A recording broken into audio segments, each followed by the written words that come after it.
Bran. Estaba cayendo una ligera nevada. Bran sentía en las mejillas los copos, que se deshacían en la más suave de las lluvias en cuanto le llegaban a la piel. Se irguió en el caballo y observó cómo levantaban el rastrillo. Por mucho que intentara mantener la calma, el corazón le revoloteaba como una mariposa en el pecho. ¿Preparado?, preguntó Robb. Bran asintió, tratando de que no se le notara el miedo. No había salido de Invernalia desde la caída, pero estaba decidido a cabalgar con tanto orgullo como cualquier caballero. Entonces, adelante. Robb clavó los talones en su gran capón gris y blanco, y el caballo trotó bajo el rastrillo. Vamos, susurró Bran a su montura. Rozó ligeramente el cuello de la potranca castaña que echó a andar. Bran la había llamado bailarina. Tenía 2 años y según Josette era más lista que ningún otro caballo. Le habían entrenado especialmente para que respondiera a las riendas, a la voz y a los toques. Hasta entonces, Bran solo había montado por el patio. Al principio, Hodor o Josette la guiaban, pero Bran, asegurado con cinturones a la silla de gran tamaño que había dibujado el gnomo, pero en los 15 últimos días la había montado solo. Había ido al paso, al trote, en círculos y cada vez se volvía más audaz. Pasaron junto a la caseta del guardabarrera, cruzaron el puente levadizo y salieron al exterior. Verano y viento gris trotaban junto a ellos sin dejar de olfatear el aire.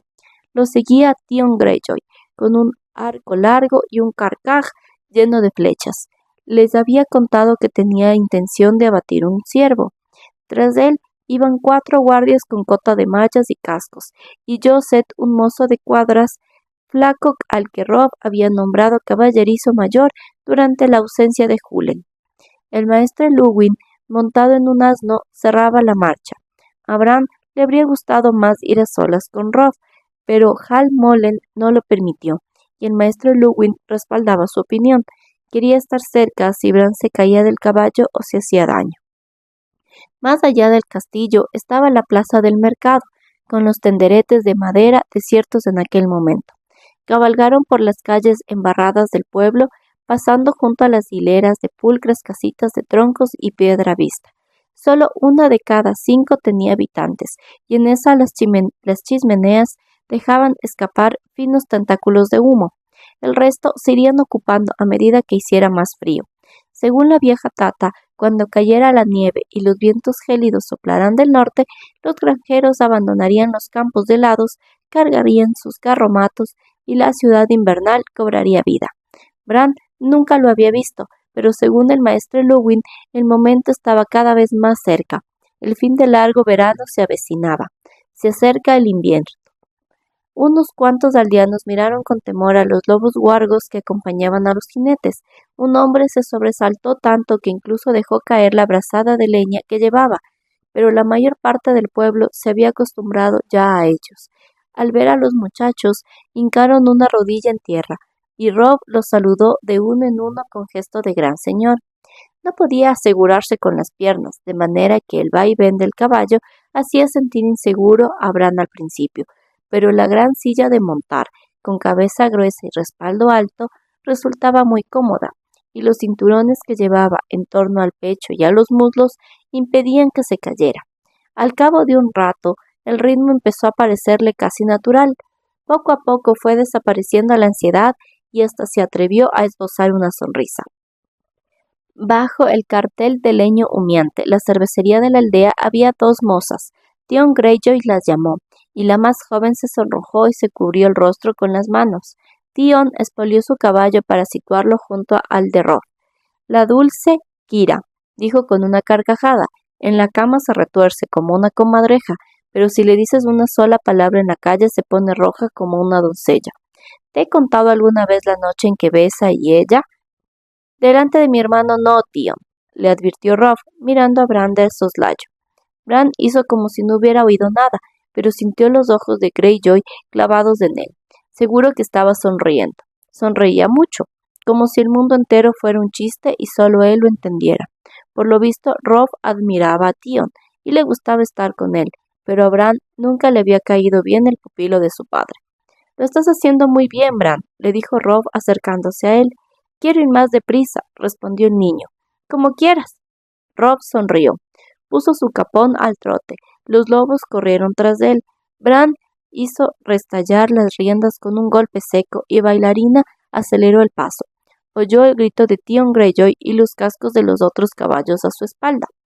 La capa de Bran ondeaba en el viento y la nieve le azotaba el rostro.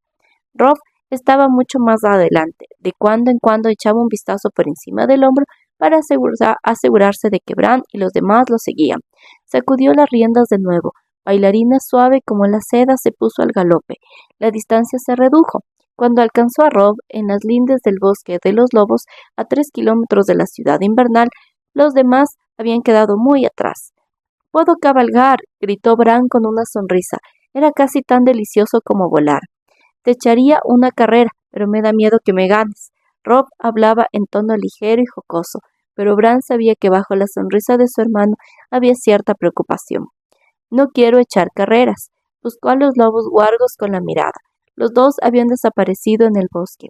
«¿Oíste cómo aullaba Verano anoche?» Viento Gris también estaba inquieto, asintió Robb. Tenía el cabello castaño demasiado largo y revuelto, y la pelusa gris que le cubría la mandíbula le hacía aparentar más de 15 años. A veces tengo la sensación de que saben cosas, sienten cosas, suspiró. Nunca sé qué debo contarte y qué no, Bran. Ojalá fueras mayor. Ya tengo 8 años, replicó Bran. 8 años es menos que 15, pero no mucho. Y después de ti, soy el heredero de Invernalia. Es verdad. Robb parecía triste y hasta un poco asustado. Tengo que decirte una cosa, Bran. Anoche llegó un pájaro. Venía de desembarco del rey. El maestre Luwin me despertó. Bran sintió un ramalazo de temor a las negras palabras negras. Decía siempre la vieja Tata, y en los últimos tiempos los cuervos mensajeros le daban la razón. Cuando Robb escribió al Lord Comandante de la Guardia de la Noche, el pájaro volvió con la noticia de que el dios Benjen seguía desaparecido. Luego llegó un mensaje del nido de águilas de su madre y tampoco eran buenas noticias. No decía cuándo iba a regresar, solo que había cogido prisionero al gnomo. A Bran le caía bien el hombre pequeño, pero el nombre de los Lannister le daba escalofríos. Había algo relativo a ellos, algo que debía recordar, pero cada vez que lo intentaba le entraban mareos y se le encogía el estómago. Robb se pasó el día entero encerrado tras sus puertas, reunido con el maestre Luwin, Theon Greyjoy y Halis Molen. Después partieron caballos con las órdenes de Robb para todo el norte. Bran oyó hablar de Fosso Cailin, la antigua fortaleza que los primeros hombres habían construido en la cima del cuello. Nadie le contaba qué pasaba, pero sabía que no podía ser nada bueno. Y ahora otro cuervo, otro mensaje. Bran se aferró a la esperanza. ¿Lo enviaba madre? Dice que va a volver. Era un mensaje de Alyn, en desembarco del rey. Jory Cassel ha muerto. Will y Hayward también. Los asesinó el Matarreyes. Robb alzó el rostro hacia la nieve, los copos se le derritieron en las mejillas. Los dioses los acojan en su seno. Bran no sabía qué decir, se sentía como si le hubieran quitado el aliento de un puñetazo. Jory había sido capitán de la Guardia de Invernalia desde antes de que él naciera. ¿Han matado a Jory? Se acordó de todas las veces en que Jory lo había perseguido por los tejados. Lo veía claramente, cruzando el patio a zancadas, vestido con su cota de mallas, sentado en su lugar habitual del salón principal, bromeando mientras comía. ¿Por qué querría nadie matar a Jory? No lo sé. Robb sacudió la cabeza, se le veía el dolor en los ojos. Y eso no es lo peor, Bran. Durante la pelea, el caballo de padre cayó y lo pilló debajo. Alyn dice que tiene la pierna destrozada y el maestre Pycelle le ha dado la leche de amapola, pero no saben cuándo. Oyó cascos de caballos que le hicieron mirar camino abajo, hacia el punto por donde se acercaban Theon y los demás. No saben cuándo despertará, terminó. Se llevó una mano al pomo de la espada y prosiguió con la voz solemne de Robb el Señor. Te prometo, Bran, que pase lo que pase, no olvidaré esto. Tenía algo en la voz que hizo que Bran sintiera aún más miedo. ¿Qué harás? Preguntó en el momento en que Theon Greyjoy tiraba de las riendas junto a ellos. Theon cree que debería llamar a los vasallos, dijo Robb. Sangre por sangre. Theon Greyjoy no sonreía para variar, se le veía una mirada hambrienta en el rostro fino y moreno, y el pelo oscuro le caía sobre los ojos. Solo el Señor puede llamar a los vasallos, dijo Bran. La nieve empezaba a remolinarse en torno a ellos. Si tu padre muere, Robb, será el señor de Invernalia, señaló Tion. Pero no se va a morir, le gritó Bran. Robb le cogió la mano. No se morirá, Bran, dijo Robb con voz tranquila, cogiéndole de la mano. Hablemos de padre. De todos modos, ahora el honor del norte está en mis manos. Cuando nuestro padre se marchó, me dijo que fuera fuerte por ti y por Rickon. Y ya casi soy un hombre, Bran. Quiero que vuelva madre, dijo el niño acongojado mientras se estremecía. Miró al camino. El maestre Luwin se divisaba a lo lejos en su asno. El maestre Luwin piensa también que hay que llamar a los vasallos. El maestre es tímido como una anciana, dijo Tion. Padre siempre le pedía consejo, recordó Bran a su hermano. Y madre también. Igual que yo, insistió Robb. Pido consejo a todo el mundo. La alegría de Bran se había derretido como los copos de nieve sobre su rostro. Unos meses antes, la idea de que Robb llamara a los vasallos y partiera a la guerra le habría emocionado, pero en aquel momento lo único que sentía era temor. ¿Volvemos a casa?, preguntó. Tengo frío. Tenemos que buscar a los lobos, dijo Robb mirando alrededor. ¿Puedes aguantar un poco más? Aguanto lo que tú aguantes. El maestro Luwin le había advertido que no cabalgara demasiado por si la silla le hacía daño, pero Bran no iba a reconocer ninguna debilidad ante su hermano. Estaba harto de que todos le rodearan constantemente para preguntarle cómo se encontraba. Pues vamos a dar caza a los cazadores, dijo Robb. Iniciaron el trote para salir del camino real y adentrarse en el bosque de los lobos. Tion lo siguió rezagado, iba charlando y bromeando con los guardias. Bajo los árboles todo era más agradable. Con un ligero tirón de riendas, Bran hizo que Bailarina fuera al paso y se dedicó a mirar a su alrededor. Conocía bien aquel bosque, pero llevaba tanto tiempo confinado en Invernalia que se sentía como si lo viera por primera vez. Los aromas le inundaban las fosas nasales, el frescor de las agujas de pino, el olor a tierra de las hojas podridas, los rastros de los animales, las hogueras lejanas. Divisó el movimiento de una ardilla negra entre las ramas nevadas de un roble y se detuvo para observar la telaraña plateada de una araña emperatriz. Tion y los demás se fueron quedando cada vez más rezagados, hasta que Bran ya no alcanzó a oír sus voces. Más adelante se escuchaba el rumor de las aguas. Se fue haciendo más y más audible a medida que se acercaban al riachuelo. Las lágrimas les cosieron en los ojos. ¿Qué te pasa, Bran?, preguntó Robb. Me estaba acordando de una cosa, respondió. Jory nos trajo una vez aquí a pescar truchas, ¿te acuerdas? A ti, a Jon y a mí. Sí me acuerdo, asintió Robb en voz baja, triste. Yo no cogí ninguna, siguió Bran, pero en el camino de vuelta Jon me dio la suya. ¿Crees que volveremos a ver a Jon? Ya vimos al tío Benjen cuando vino el rey de visita, ¿no? Señaló Robb. Jon también vendrá a vernos algún día. El riachuelo bajaba muy crecido y rápido. Robb desmontó y guió su capón hacia la orilla. En la zona más profunda del paso, el agua le llegaba hasta medio muslo. Ató el caballo a un árbol al otro lado y volvió a vadearlo para recoger a Bran y a Bailarina. La corriente se arremolinaba en torno a las rocas y las raíces de los árboles, y Bran sintió las salpicaduras en el rostro al cruzar. Aquello le provocó una sonrisa, y por un momento volvió a sentirse fuerte, entero. Alzó la vista hacia las copas de los árboles y soñó que se encaramaba hasta las ramas más altas y todo el bosque se extendía a sus pies. Estaban ya al otro lado cuando oyeron el aullido, un aullido creciente que corría entre los árboles como una ráfaga de viento frío. Bran alzó la cabeza para escuchar. Es verano, dijo. En aquel momento otro aullido se unió al primero. Han conseguido una presa, dijo Robb al tiempo que volvía a montar. Más vale que vaya a buscarlos. Espera aquí. Tion y los demás no tardarán en llegar. Quiero ir contigo, protestó Bran. Si voy yo solo, lo encontraré antes. Robb espolió su capón y se perdió entre los árboles. Cuando se encontró a solas, Bran tuvo la sensación de que los árboles se cerraban en torno a él. La nieve empezaba a caer más densa, se derretía tan pronto tocaba el suelo, pero alrededor tanto las rocas como las raíces y las ramas empezaban a lucir ya una fina sábana blanca. Poco a poco se fue sintiendo incómodo. No sentía las piernas que le colgaban inútiles en los estribos, pero la correa que llevaba en torno al pecho estaba muy apretada y la nieve derretida le había empapado los guantes. con lo que tenía las manos congeladas. No sabía por qué Tion y el maestro Luwin y Josette y los demás tardaban tanto. Al oír el crujido de las hojas a su espalda, Bran movió las riendas para que Bailarina se diera media vuelta, con la esperanza de encontrarse con sus amigos. Pero los hombres harapientos que aparecieron en la orilla del río eran completos desconocidos. «Buenos días», saludó nervioso. Una simple mirada le había bastado para saber que no eran guardabosques, ni tampoco campesinos. De pronto se dio cuenta de lo lujosas que eran las ropas que llevaba. Lucía un chaleco nuevo, de lana gris oscura con botones de plata, y se aseguraba la capa ribeteada de pieles con un gran broche de plata. También las botas y los guantes tenían forro de piel. «Estás solo, ¿eh?», dijo el más corpulento, un hombre calvo de rostro curtido por el viento. «Pobre chico, se ha perdido en el bosque de los lobos». «No me he perdido».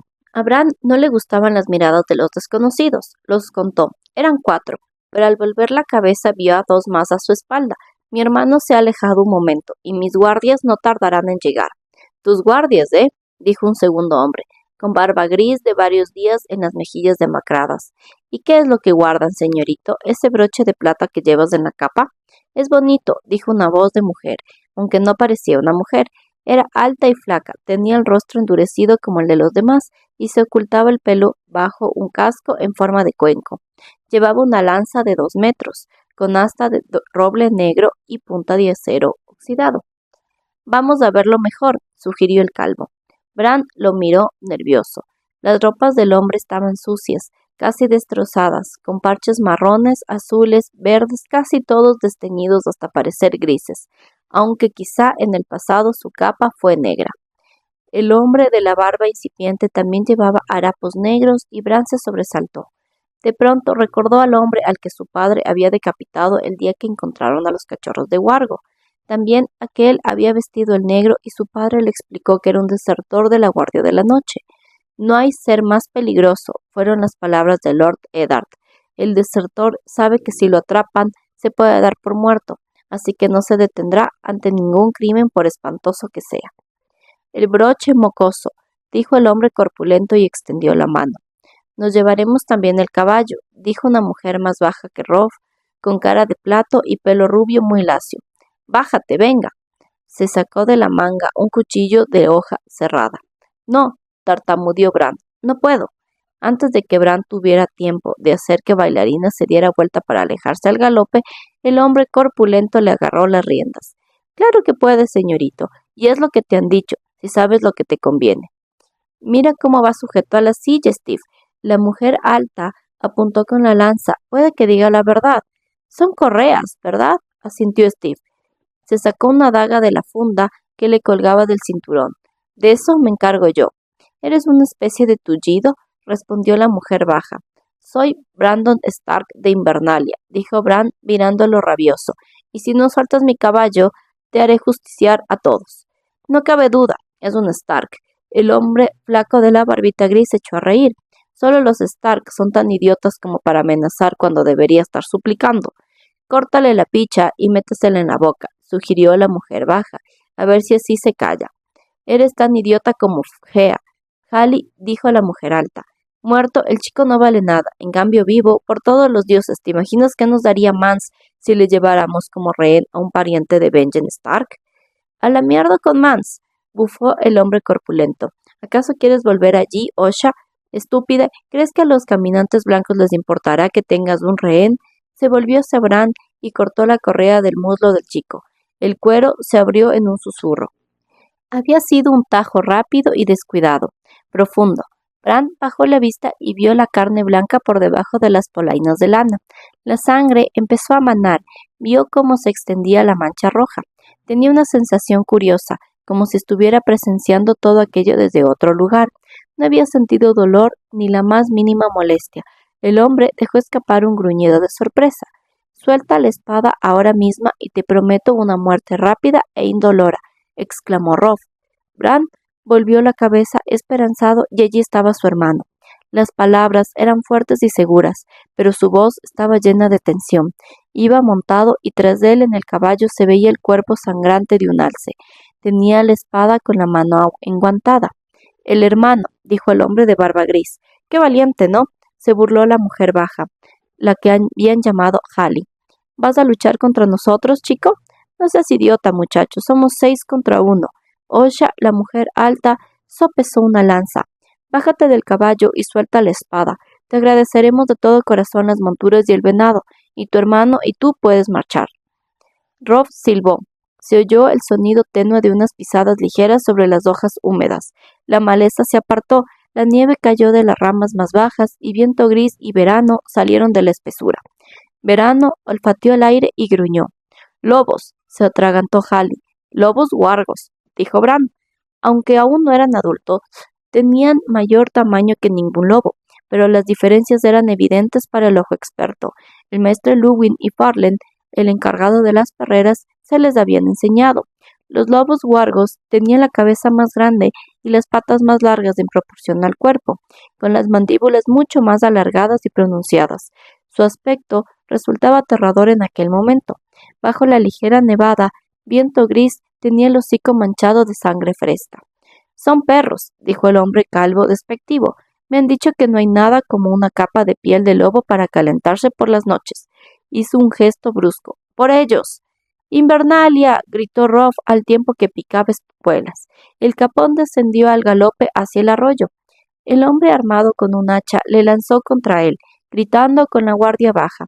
La espada de Robb le acertó de lleno en el rostro. Se oyó un crujido repugnante y la sangre manó a borbotones. El hombre de la barba gris, descuidada, tendió la mano hacia las riendas durante un instante, las tuvo en las manos. Y Viento Gris cayó sobre él y lo derribó. Cayó de espaldas al arroyo, lanzando acuchilladas a ciegas con la daga mientras se sumergía. El lobo wargo se lanzó encima de él y las aguas se tornaron rojas sobre ellos. Robb y Osha se enfrentaron en medio del arroyo. La lanza de la mujer era una serpiente con cabeza de acero que se acercó al pecho del muchacho 1, 2, 3 veces, pero Robb desvió todos los golpes con su espada. Al cuarto o quinto intento, la mujer puso demasiado impulso en el ataque y perdió el equilibrio un instante. Robb cargó y la arrolló. A unos cuantos metros, Verano se lanzó con una flecha contra Hali. El cuchillo de la mujer lo hirió de un costado. Verano retrocedió enseñando los dientes. Atacó de nuevo. Cerró las mandíbulas en torno a su pantorrilla.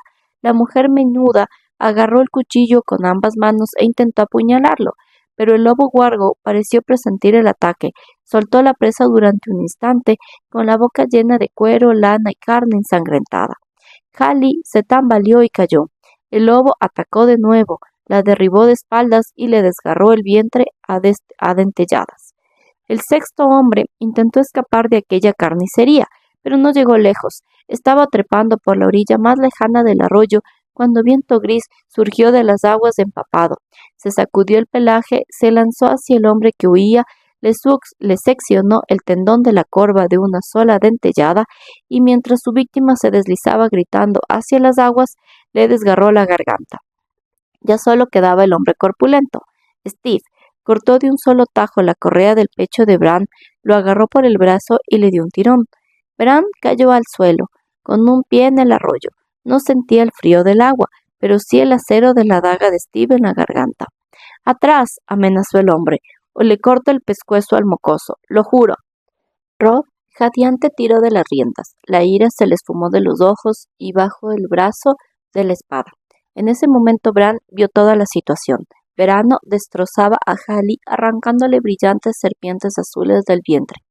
La mujer tenía los ojos abiertos, pero Bran no sabía si estaba viva o muerta.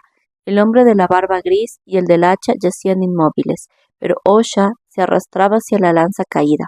Viento Gris, chorreante, se acercaba a ella. «Llámalo», exigió. «Llama a los lobos o mato al tullido. Venga». «Viento Gris, Verano, conmigo», dijo Robb, y los lobos wargos volvieron las cabezas. Viento Gris trotó hacia Robb. Verano se quedó donde estaba, con los ojos fijos en Bran y en el hombre que lo amenazaba. Dejó escapar un gruñido. Tenía el hocico húmedo y rojo, pero había fuego en sus ojos. Osha se apoyó en el asta de la lanza para ponerse en pie. Le sangraba el antebrazo derecho, allí donde Robb la había herido. Bran vio que por frente del hombre corpulento corría el sudor a chorros. Comprendió que Steve tenía tanto miedo como él. Stark, murmuró. Malditos Stark, alzó la voz. Osha, mata a los lobos y quítale la espada. Mátalos tú, replicó ella. Yo no pienso acercarme a esos monstruos. Steve se quedó desconcertado por un momento. Le temblaba la mano. Bran sintió que le corría por el cuello un hilito de sangre allí donde lo presionaba con el cuchillo. El hedor del hombre le llenó las fosas nasales. Apestaba a miedo. Tú, dijo a Robb, ¿cómo te llamas? Soy Robb Stark, heredero de Invernalia. ¿Este es tu hermano? Sí.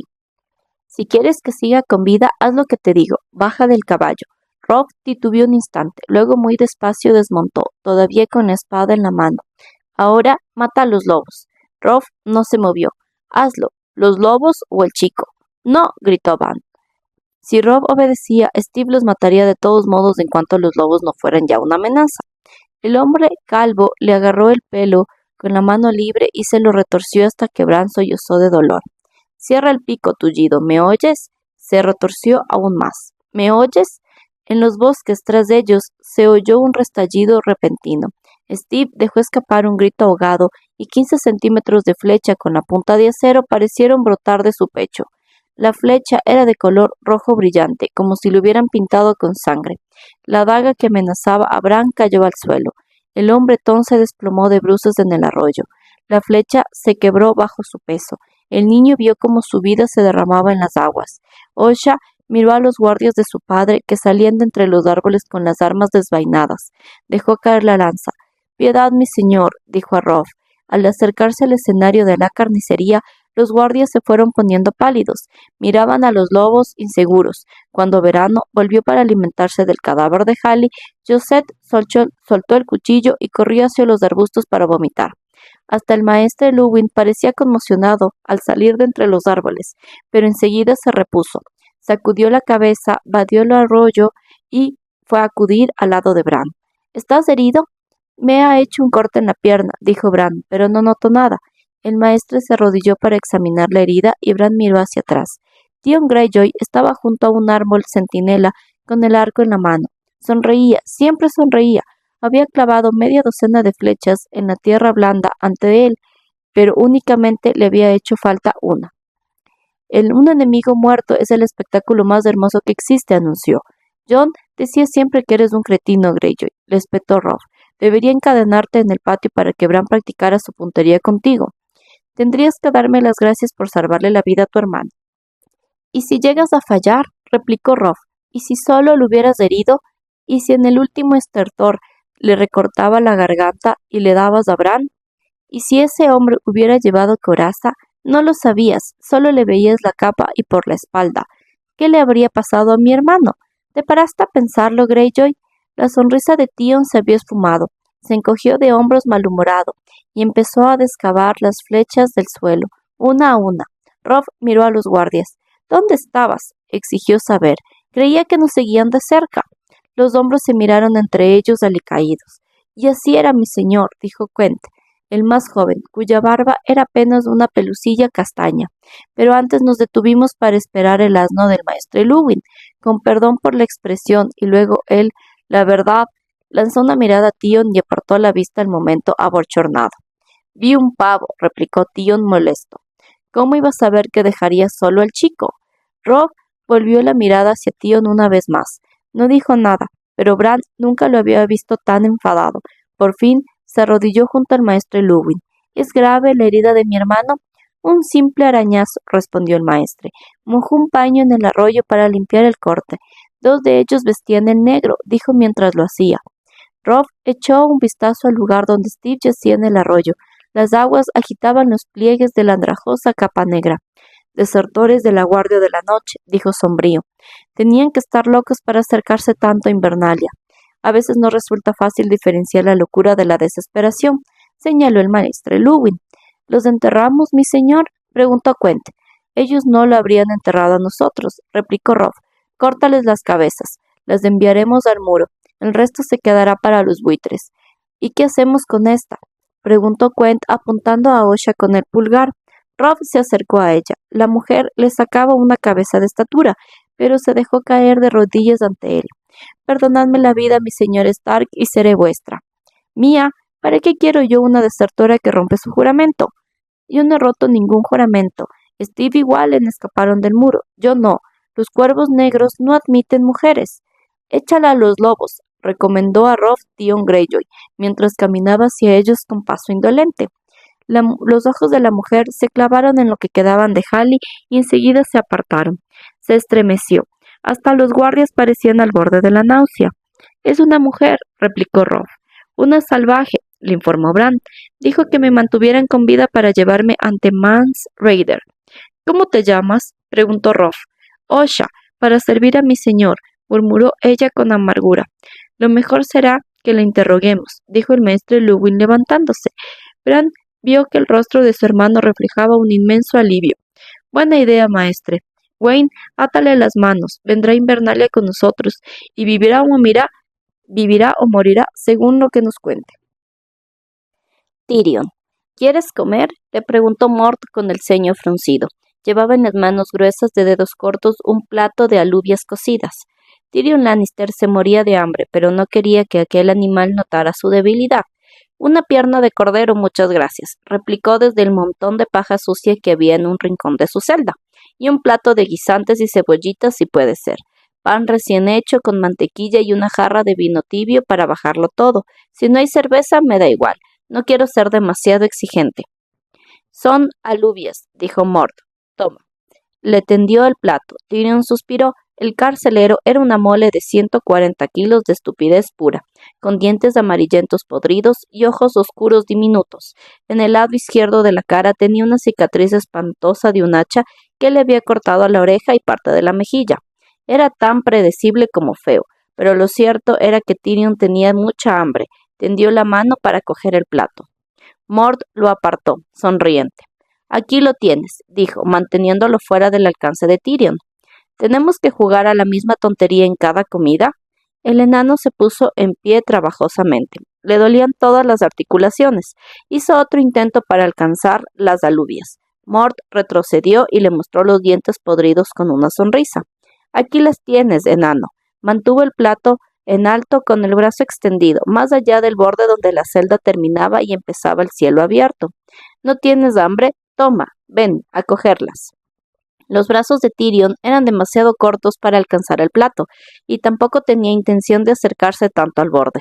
Bastaría un empujón de la pesada barriga blanca de Mort para que se convirtiera en una mancha roja en las piedras de cielo, al igual que les había sucedido a tantos prisioneros del nido de águilas a lo largo de los siglos. «Bien pensado, no tengo tanta hambre», declaró mientras se retiraba al rincón de la celda. Mort gruñó, abrió los dedos y el viento se llevó el plato. Unas cuantas alubias se colaron en la celda mientras la comida caía al vacío. El carcelero se echó a reír, con lo que su barriga se agitó como si fuera de gelatina. «Jodido cabrón, hijo de una mula con viruelas», escupió Tyrion, que no pudo contener la rabia. «Ojalá te mueras comido por la sífilis». Al salir, Mort le asestó una buena patada en las costillas con la bota puntera de acero. «Lo pagarás», gimió, doblado sobre sí mismo en el lecho de paja. Tyrion oyó el tintineo de las llaves. Para ser tan pequeño tenía una boca muy grande. Esa era su maldición, reflexionó mientras se arrastraba hacia el rincón de lo que los Darin llamaban, no sin cierto humor, su mazmorra. Se acurrucó bajo la fina manta que era todo su lecho y se dedicó a contemplar el cielo azul y las montañas lejanas que parecían extenderse hacia el infinito. Añoraba con todas sus fuerzas la capa de gato sombra que le había ganado jugando a los dados a Marillion, quien a su vez la había robado del cadáver del jefe muerto de los bandoleros. Recordaba que las pieles hedían a sangre y a moho, pero eran gruesas y cálidas. Mort se le había quitado nada más verla. El viento le tironeaba de la manta con ráfagas afiladas como zarpazos. La celda era diminuta hasta para un enano. A 1,5 metros de donde se encontraba, donde debía haber un muro, donde en una mazmorra real habría un muro, terminaba el suelo y empezaba el cielo. Tenía aire fresco abundante, la luz del sol y por las noches veía la luna y las estrellas, pero lo habría cambiado todo por el agujero más sombrío y húmedo de las entrañas de Roca Casterly. «Volarás», le había asegurado Mort al empujarlo hacia el interior de la celda. «Dentro de 20 días o de 30, a lo mejor de 50, pero volarás». Los Arryn contaban con la única mazmorra de todo el reino en el que se permitía a los prisioneros escapar cuando lo desearan. Aquel primer día, tras pasarse horas reuniendo el valor que le quedaba, Tyrion se tendió de bruces en el suelo y se arrastró hasta el borde para asomar la cabeza y mirar abajo. Divisó cielo a unos 200 metros en picado, asomó la cabeza y la giró cuanto pudo, y vio otras celdas a la derecha y a la izquierda, y también sobre la suya. Estaba en una colmena de piedra y le habían arrancado las alas. En la celda hacía frío, el viento aullaba día y noche, y lo peor de todo era que el suelo estaba en pendiente. Una pendiente muy ligera, sí, pero más que suficiente. Tenía miedo de cerrar los ojos, de deslizarse rodando en sueños, y a menudo se despertaba aterrado ante la posibilidad de estar cayendo hacia el borde. No era de extrañar que las celdas del cielo volvieran locos a los hombres. Los dioses me salvan, el azul me llama. Había escrito algún ocupante previo en la pared, con algo que se parecía demasiado a la sangre. Al principio, Tyrion había sentido curiosidad por la identidad y el destino del prisionero. Más adelante, decidió que prefería no saber nada. Si hubiera cerrado la boca a tiempo. Todo lo había empezado el maldito crío, que lo miraba desde arriba en su trono de arciano labrado, bajo los pendones con la luna y el halcón que identificaban a la casa Arryn. Tyrion Lannister estaba acostumbrado a que lo mirasen desde arriba, pero no a que lo hicieran críos de 6 años con ojos legañosos que tenían que sentarse sobre cojines para ganar un poco de altura. ¿Es un hombre malo?, había preguntado, aferrado a su muñeco. Sí, respondió Lady Lysa, sentada a su lado en un trono menor. Iba vestida de azul, perfumada y empolvada en honor a los pretendientes que invadían la corte. ¡Qué pequeño es!, dijo con una risita el señor del nido de águilas. Es Tyrion el Gnomo, de la casa Lannister, el que mató a tu padre. La mujer alzó la voz para que la oyeran en todos los rincones de la sala alta del nido de águilas, para que las palabras resonaran contra las paredes blancas y las esbeltas columnas, para que todos los presentes la escucharan. Él mató a la mano del rey. Vaya, a él también lo maté yo, bromeó Tyrion como un idiota. Luego se dio cuenta de que había perdido una inmejorable ocasión para quedarse callado, con la cabeza inclinada. Vaya, sí se dio cuenta. La sala alta de los Arryn era larga y austera. Las paredes de mármol blanco con vetas azules tenían una frialdad abrumadora, pero más fríos aún eran los rostros que lo rodeaban. El poder del Roca Casterly quedaba muy lejano, y los Lannister no contaban con amigos en el Valle de Arryn. Su mejor defensa habría sido el silencio y la sumisión. Pero Tyrion estaba de un humor de perros, demasiado cabreado para ejercer el sentido común. Se sentía avergonzado por haber flaqueado en el último tramo del ascenso hasta el nido de águilas, cuando las piernas atrofiadas se negaron a seguir sosteniéndolo. Bronn lo llevó a cuestas del resto del camino, y aquella humillación no hizo más que añadir leña a las llamas de su ira. Pues, qué ocupado he estado últimamente, dijo con amargo sarcasmo. ¿De dónde habré sacado tanto tiempo para matar a tanta gente? Debería haber recordado a quién se enfrentaba. Mientras estaban en la corte, Lysa Arryn y su hijo enfermizo y medio loco nunca disfrutaron con las muestras de ingenio, y menos si iban dirigidas contra ellos. Gnomo, dijo Lysa con tono gélido, vigila qué dices con esa lengua burlona, y cuando te dirijas a mi hijo, hazlo con cortesía, o te aseguro que te daré motivos para lamentarlo. Recuerda dónde estás. Esto es el nido de las águilas. Lo que nos rodean son caballeros del valle, hombres de verdad que querían a Jon Arryn. Todos y cada uno de ellos morirían por mí. Lady Arryn, si me sucede algo malo, mi hermano Jaime estará encantado de encargarse de ese tema. No había terminado de pronunciar aquellas palabras cuando se dio cuenta de que estaba cometiendo una locura. ¿Sabes volar, mi señor de Lannister?, preguntó Lysa. ¿Acaso los enanos tienen alas? Si no es así, lo más sensato será que te tragues la próxima amenaza que se te ocurra.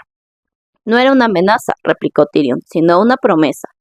Al oír aquello, el pequeño Lord Robert se puso en pie de un salto, tan sobresaltado que se le cayó el muñeco. No puedes hacernos daño, gritó. Aquí nadie puede hacernos daño. Díselo tú, madre. Dile que aquí nadie puede hacernos daño. El nido de águilas es inexpugnable, declaró con tranquilidad Lysa Arryn. Atrajo a su hijo hacia ella y lo estrechó entre los brazos blancos y gordezuelos. El gnomo quiere meternos miedo, cariño. Los Lannister son todos unos mentirosos. Nadie le va a hacer daño a mi pequeñín. Lo peor del caso era que la condenada mujer tenía razón. Tras ver lo que había costado llegar allí, a Tyrion no le resultaba difícil imaginar cómo sería el ascenso para un caballero vestido con armadura mientras le llovían piedras y flechas, y tenía que luchar contra enemigos para avanzar cada paso. La palabra pesadilla no bastaba para describir la situación. No era de extrañar que nadie hubiera tomado jamás el nido de águilas. Y ni aun así había conseguido callarse. Inexpugnable no, replicó, molesto como mucho. Eres un mentiroso. El pequeño Robert lo señaló con la manita temblorosa. Madre, quiero ver cómo vuela. Dos guardias con capa azul celeste agarraron a Tyrion por los brazos y lo levantaron en vilo. Solo los dioses sabían qué hubiera pasado a continuación de no intervenir Catelyn Stark. Hermana, dijo desde el lugar donde se encontraba, junto a los tronos, te ruego que recuerdes que este hombre es mi prisionero. No quiero que sufra daño alguno. Lysa Arryn lanzó una mirada fría en dirección a su hermana. Se levantó y se dirigió hacia Tyrion, arrastrando las largas faldas. El enano temió por un instante que fuera a bofetearlo, pero en lugar de eso ordenó a los guardias que lo soltaran. Cuando lo dejaron caer, las piernas le flaquearon de nuevo y cayó al suelo. Debió de ser todo un espectáculo de la manera en que intentó ponerse en pie. Sucumbió a un calambre en la pierna derecha y cayó de bruces una vez más. Las carcajadas resonaron en la sala alta de los Arryn. El invitado de mi hermana está muy cansado, no se sostiene en pie, anunció Lady Lysa. Ser Bardis, llévalo a las mazmorras. Le sentará muy bien una noche de descanso en una de las celdas del cielo. Los guardias lo levantaron. Tyrion Lannister en el aire pataleó débilmente con el rostro rojo de vergüenza. No olvidaré esto, les dijo mientras se lo llevaban. Y no se le había olvidado, aunque tampoco le servía de gran cosa. Al principio se había consolado pensando que su encierro sería breve. Lysa Arryn solo quería humillarlo, nada más.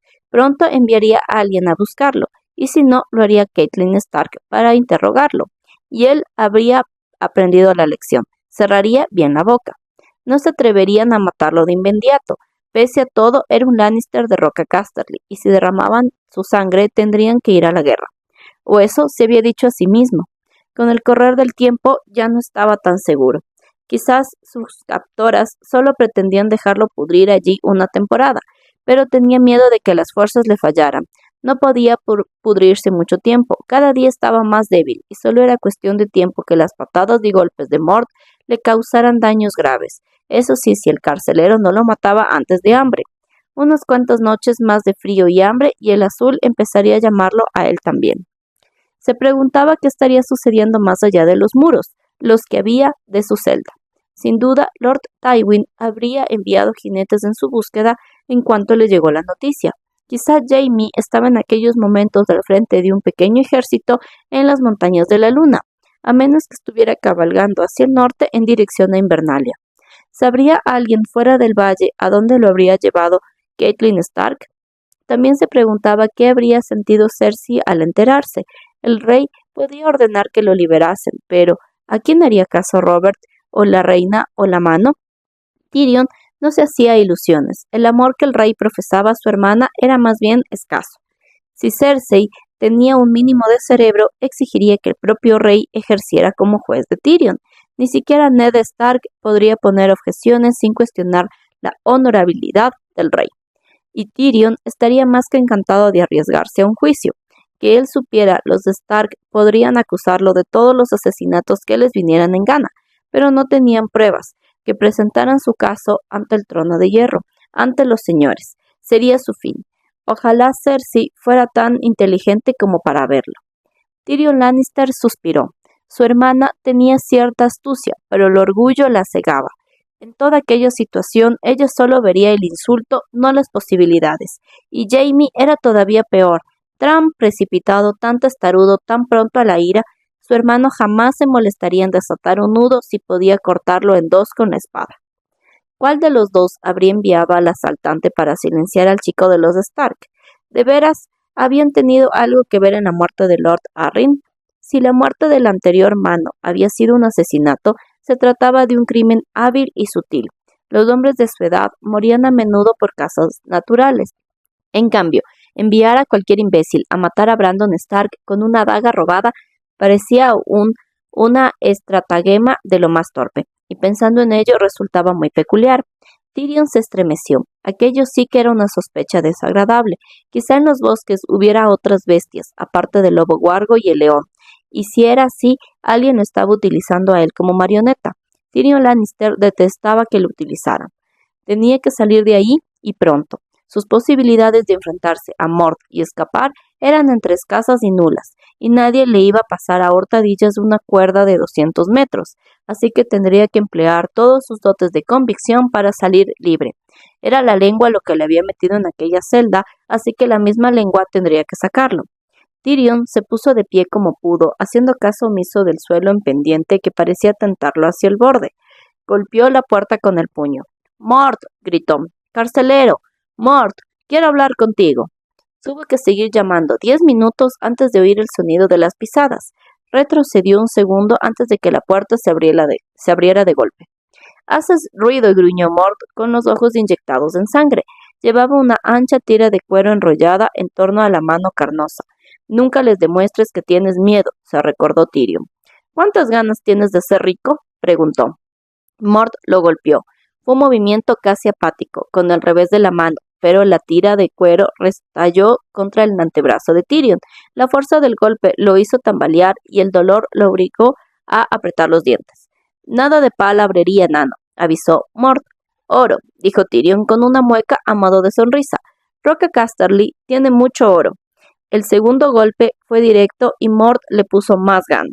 El cuero restalló contra las costillas de Tyrion y lo hizo caer de rodillas con un gemido. Se obligó a alzar la vista hacia el carcelero. «Hay un dicho popular», Mord añadió. «Más rico que un Lannister». Mord gruñó. El cuero silbó de nuevo y acertó a Tyrion en el rostro. El dolor fue tan brutal que no se dio cuenta de que caía, pero cuando abrió los ojos de nuevo, estaba en el suelo de la celda. Le zumbaba el oído y tenía la boca llena de sangre. Intentó apoyarse para incorporarse, y la mano solo encontró el vacío. Retiró el brazo más deprisa que si lo hubiera metido en agua hirviendo, e hizo todo lo posible por no respirar. Había caído junto al borde a escasos centímetros del azul. «¿Dices algo más?» Mord agarró la tira de cuero con las dos manos y la hizo restallar. El sonido hizo que Tyrion diera un salto. El carcelero se echó a reír. «No me va a empujar al aire», se dijo Tyrion desesperado mientras se arrastraba para alejarse del borde. «Catelyn Stark me quiere con vida, no se atreverá a matarme». Se limpió la sangre de los labios con el dorso de la mano y sonrió. «Eres duro, Mord». El carcelero lo miró, sospechando una burla. «Un hombre tan fuerte como tú me sería muy útil». La tira de cuero voló hacia él, pero Tyrion tuvo tiempo de esquivarla. Le rozó el hombro en el retroceso nada más. «Oro», repitió, echándose hacia atrás como un cangrejo. «Más oro del que verías junto en toda tu vida. Oro para comprar tierras, mujeres, caballos. Serías todo un señor, Lord Mord». Lanzó al cielo un escupitajo de sangre y flema. «Eso no es oro», dijo Mord. «Me atiende», pensó Tyrion. «Cuando me capturaron me quitaron la bolsa, pero el oro sigue siendo mío. Catelyn Stark es capaz de tomar prisionero a un hombre, pero nunca se rebajaría a robarle. Eso no sería honorable. Si me ayudas, te daré todo el oro». La correa de Mord restalló de nuevo, pero fue un golpe desganado, sin objetivo, lento, desdeñoso. Tyrion cogió la tira de cuero en la mano y la retuvo. «Y tú no correrías ningún riesgo, solo tienes que transmitir un mensaje». «¿Un mensaje?», dijo el carcelero con el ceño muy fruncido, como si fuera la primera vez que oía aquellas palabras, y arrancó la correa de la mano de Tyrion. «Eso mismo, solo tienes que darle un recado a tu señora. Dile». «¿Qué? ¿Qué podía inspirar compasión a Lysa Arryn?» De repente, la inspiración acudió a Tyrion Lannister. «Dile que quiero confesar mis crímenes». Mord alzó el brazo de nuevo y Tyrion se preparó para recibir otro golpe, pero el carcelero titubeó. Se le veía en los ojos la lucha interna entre la desconfianza y la codicia. Quería el oro, pero temía que hubiera una trampa. Era la expresión del hombre que ha caído en trampas demasiadas veces. «Es mentira», murmuró. «El enano me quiere engañar». «Te lo pondré por escrito», juró Tyrion. Algunos letrados desdeñaban la escritura, otros, en cambio, sentían una especie de reverencia supersticiosa ante la palabra escrita. La consideraban una cosa mágica. Por suerte, Mord pertenecía a la última categoría. «Escribe que me darás oro, mucho oro». «Sí, sí, mucho oro», le aseguró Tyrion. «Lo que hay en la bolsa no es más que un aperitivo, amigo mío». «Mi hermano tiene una armadura de oro macizo. En realidad, la armadura de Jaime era de acero recubierto con pan de oro, pero aquel imbécil sería incapaz de entender la diferencia. Mort acarició la correa pensativo, pero al final se ablandó y fue a buscar papel y tinta. Cuando tuvo la carta en las manos, la observó con gesto de desconfianza. Ahora ve a transmitir mi mensaje, la premió Tyrion. Tiritaba en sueños cuando fueron a buscarlo. Ya bien entrada la noche. Mort abrió la puerta pero no dijo nada. Ser Bardis Egen despertó a Tyrion de un puntapié. «Levántate, gnomo, mi señora quiere verte». Tyrion se restregó los ojos y amagó una sonrisa que estaba lejos de sentir. «Eso no lo dudo, pero ¿por qué crees que yo voy a querer verla a ella?» Ser Bardis frunció el ceño. Tyrion lo recordaba bien, de los años que había pasado en Desembarco del Rey como capitán de la Guardia de la Mano. Era un hombre de rostro cuadrado e inexpresivo, cabellos plateados, constitución recia y carente por completo de sentido del humor. «Lo que quieras o dejes de querer no es asunto mío. Levántate o haré que te lleven a rastras». «Vaya frío esta noche, ¿no?», comentó Tyrion de pasada mientras se ponía en pie como podía. «Y en la sala alta hay muchas corrientes. No me gustaría pescar un resfriado. Mort, ten la amabilidad de ir por mi capa». El carcelero lo miró, lleno de desconfianza. «Mi capa», repitió Tyrion. «La de gato sombra que me guardas. Seguro que la recuerdas». «Tráele la condenada capa», dijo Ser Bardis. Mort no se atrevió a protestar. Echó a Tyrion una mirada que prometía venganza, pero fue a buscar la capa. Cuando la puso en torno al cuello del prisionero, Tyrion sonrió. «Muchas gracias. Pensaré en ti cada vez que me la ponga». Se echó un pico de capa sobre el hombro y por primera vez en muchos días empezó a entrar en calor. «Adelante, Ser Bardis». 50 antorchas iluminaban la sala alta de los Arryn desde los candelabros en las paredes. Lady Lysa vestía una túnica de seda negra con el emblema de la luna y el halcón bordado en perlas sobre el pecho. No parecía el tipo de persona que pensara unirse a la Guardia de la Noche, de modo que Tyrion dedujo que la mujer pensaba que la ropa de luto era lo más adecuado para escuchar su confesión. Llevaba la larga melena castaña recogida con una trenza complicadísima que le caía sobre el hombro izquierdo. El trono más alto a su lado estaba vacío. Sin duda, el pequeño señor del nido de águilas estaría temblando en sueños. Tyrion consideró que era un pequeño detalle en su favor. Hizo una profunda reverencia y echó un vistazo a su alrededor. Como esperaba, Lady Arryn había convocado a los caballeros y sirvientes para que escucharan su confesión. Vio el rostro arrugado de Ser Brynden Tully y la cara regordeta de Lord Nestor Royce. Junto a Néstor se encontraba un hombre más joven, de patillas y bigotes negros, que solo podía ser su heredero, Ser Alvar. Había representantes de casi todas las casas principales del valle. Tyrion advirtió la presencia de Ser Lyn Corvey, esbelto como una espada, de Lord Hunter con sus piernas gotosas, de la viuda Lady Waynwood rodeada por sus hijos. Otros llevaban emblemas que no conocía: una lanza rota, una víbora verde, una torre en llamas, un cáliz con alas. Entre los señores del valle estaban algunos de sus compañeros durante el viaje por el Camino Alto. Ser Roderick Cassel, todavía pálido y apenas recuperado de sus heridas, estaba junto a Ser Willis Watt. Marillion, el bardo, tenía una lira nueva. Tyrion sonrió. Le pasará lo que le pasara aquella noche. No quería que fuera un secreto, y el bardo tenía el candidato perfecto para lanzar la historia a los cuatro vientos. Al fondo de la sala estaba Bronn, recostado contra una columna. El guerrero tenía los ojos clavados en Tyrion y la mano apoyada en el pomo de la espada. Tyrion lo miró también pensativo. «Se nos ha dicho que quieres confesar tus crímenes». Catelyn Stark fue la que rompió el silencio. «Así es, mi señora», respondió Tyrion. «Las celdas del cielo siempre acaban por quebrantarles el ánimo». Lysa Arryn sonrió a su hermana. «En ellas los dioses luz ven y no hay oscuridad en la que puedan ocultarse». «No me parece que esté muy quebrantado», replicó Lady Catelyn. «Habla», ordenó Lady Lysa a Tyrion, haciendo caso omiso de las palabras de Catelyn.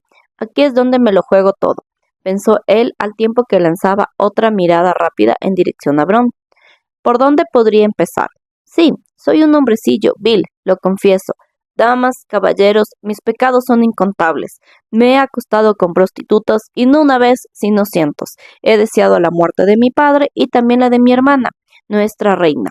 Alguien a su espalda dejó escapar una risita. No siempre he sido bondadoso con mis sirvientes. He apostado. Me sonroja admitirlo, pero también he hecho trampas.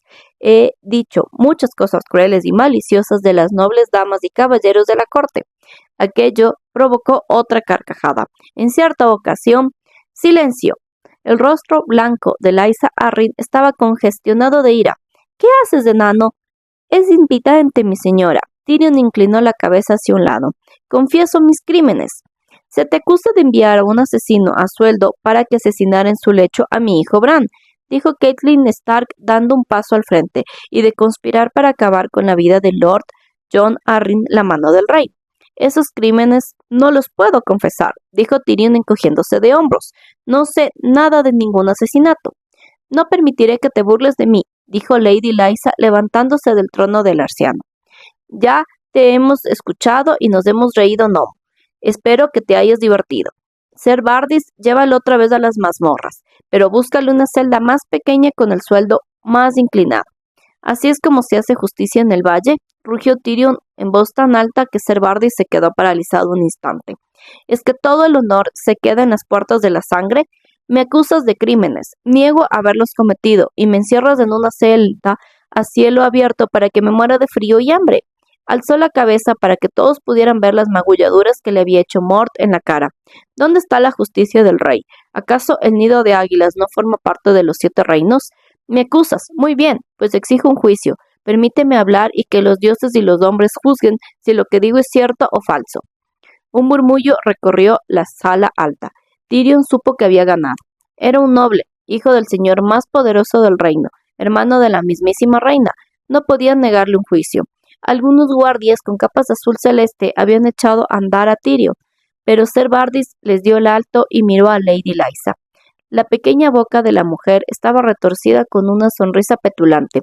Si te juzgamos y te declaramos culpable de los crímenes que te atribuyen, las mismas leyes del rey dictan que pagues con vuestra sangre. En el nido de águilas no tenemos verdugos que decapiten mi señor de Lannister. Simplemente abrimos la puerta de la luna. El grupo de espectadores se separó. Había una estrecha puerta de arciano entre 2 columnas de mármol, y en la madera blanca se veía una media luna. Los que le encontraban más cerca retrocedieron cuando una pareja de guardias avanzó hacia la puerta. Uno retiró los pesados barrotes de bronce y el segundo abrió la puerta hacia adentro. La ráfaga de viento que entró aullando agitó sus capas azules. Tras la puerta se veía el cielo nocturno, salpicado de estrellas frías e impasibles. Contempla la justicia del rey, dijo Lysa Arryn. Las llamas de las antorchas se agitaron como pendones a lo largo de las paredes y más de una se apagó. Lysa, no me parece buena idea, dijo Catelyn Stark mientras el viento negro azotaba la sala. Dices que quieres un juicio, mi señor de Lannister, continuó Lysa sin hacer caso del comentario de Catelyn.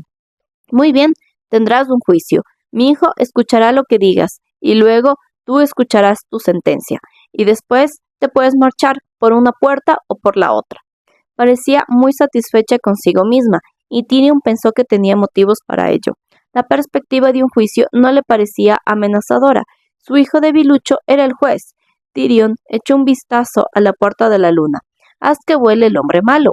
Había pedido el niño. ¿A cuántos hombres habría arrojado por aquella puerta el condenado mocoso? Te lo agradezco, mi señora, pero no hay por qué molestar a Lord Robert, dijo Tyrion con cortesía. Los dioses saben que soy inocente. Prefiero su veredicto al juicio de los hombres. Exijo un juicio por combate.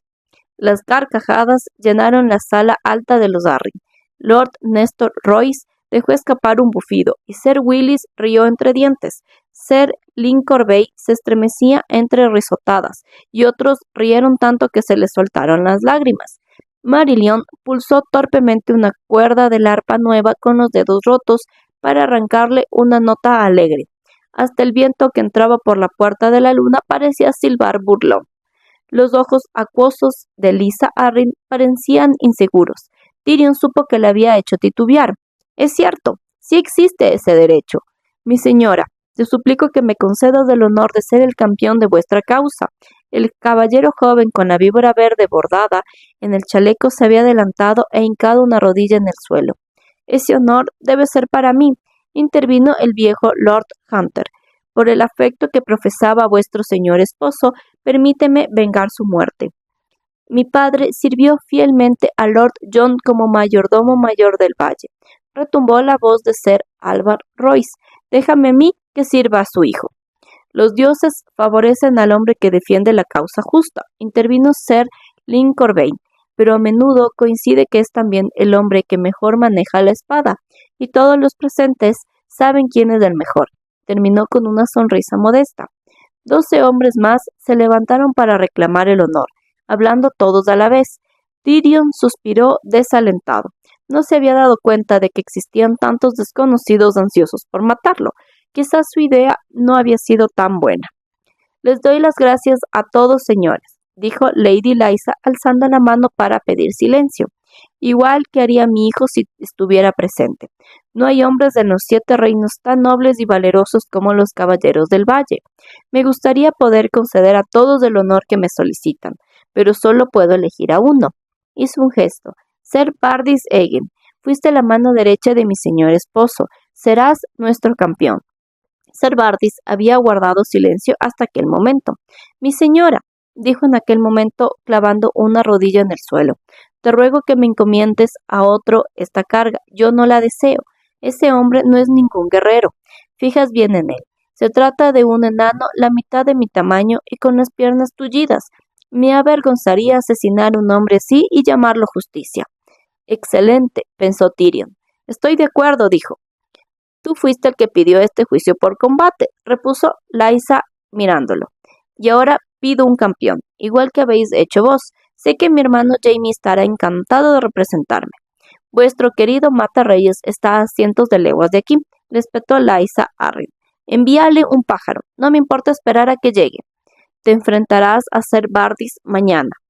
Bardo, dijo Tyrion, volviéndose hacia Marillion, cuando cantes tu balada sobre estos hechos, no te olvides de decir también como Lady Arryn negó al enano el derecho a tener un campeón, que lo obligó a enfrentarse a su mejor guerrero, tullido, magullado y cojo como estaba. No te niego nada, chilló Lysa Arryn con la voz tensa por la irritación. Elige un campeón gnomo, si crees que habrá alguien dispuesto a morir por ti. Si no te importa, prefiero encontrar a alguien dispuesto a matar por mí. Tyrion recorrió la sala con la mirada. Nadie se movió. Durante un largo instante se preguntó si no habría cometido un error colosal. Y en aquel momento alguien avanzó desde el fondo de la sala. Yo me batiré por el enano, anunció Bronn.